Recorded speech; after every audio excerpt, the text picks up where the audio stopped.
it's funny because when you do a poor job of spreading, you'll see a roller coaster through your field.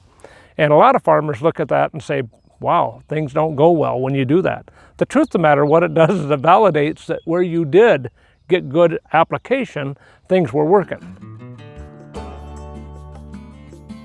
Hi, I'm Brad Morgan. I'd like to make sure that everybody here is invited to our demo day.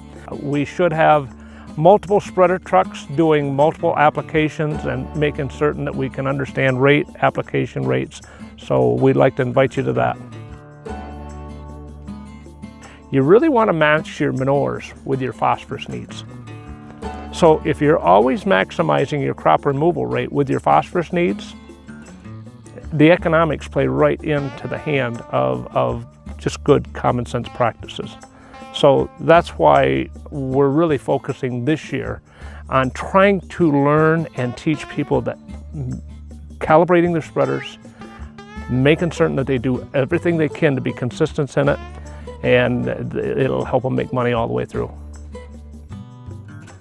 The other thing we're going to do is we have some products right now we're demoing through an airplane.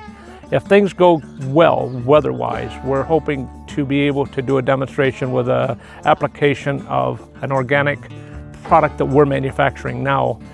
We'll also have a meal along with tours of the composting sites, the vermicomposting. So please join us or come and visit with us, and we'd like to think that this year will be special.